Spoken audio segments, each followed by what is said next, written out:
देश के सबसे बड़े मुस्लिम नेता और समाजवादी पार्टी के भी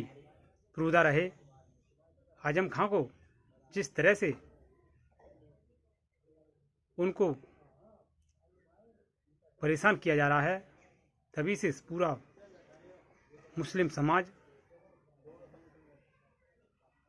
कुछ लोगों से नाराज है। जिस तरह से भीम आर्मी चीफ आज़ाद समाज पार्टी के अध्यक्ष नगीना से सांसद चंद्रशेखर ने जब से उनसे मिलने का सिलसिला जारी किया है और उन्होंने कई बार उनसे और उनके परिवार से मिलने का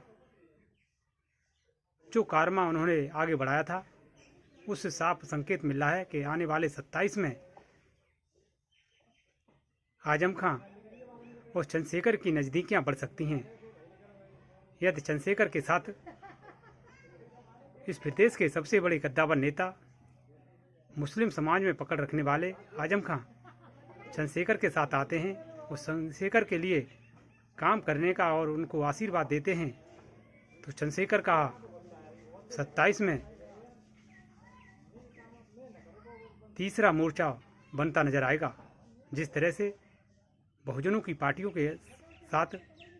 इस देश में सबसे बड़ी राष्ट्रीय पार्टी बहुजन समाज पार्टी तीसरे नंबर की पार्टी है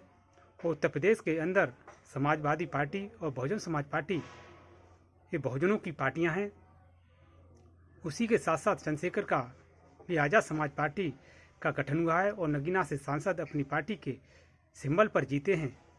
यदि ऐसा होता है तो बहुजनों की उत्तर प्रदेश के अंदर 3 पार्टियां होंगी और तीनों पार्टियों का आपस में जिस तरह से एक दूसरे के प्रति प्रत्याशी उतारना और चुनाव मैदान में एक दूसरे की कटाक्ष करना, यह किस पर कितना भारी पड़ेगा आने वाले में इसका 2027 में नज़ारा देखने को मिलेगा। यदि बहुजन समाज की तीनों पार्टियां, समाजवादी पार्टी और बहुजन समाज पार्टी और आज़ाद समाज पार्टी तीनों मिलकर इस 27 में कार्य करती हैं और एक साथ चुनाव लड़ती हैं, तो उत्तर प्रदेश के ही नहीं आने वाले समय में इस देश की तस्वीर बदल सकती है। यदि लोगों को बहुजन समाज की चिंता है तो बहुजन समाज के साथ साथ सभी बहुजनों की पार्टियों के साथ लेकर चलना होगा। जिस तरह से चंद्रशेखर बहुजनों की बात करते हैं, उसी तरह से मायावती भी बहुजनों की बात करती हैं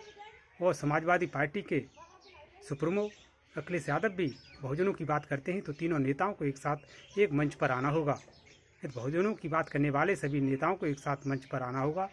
यदि एक मंच पर नहीं आते हैं तो बहुजनों का वोटों का बंटवारा होगा, इसका फ़ायदा दूसरे दलों को मिलेगा। इसलिए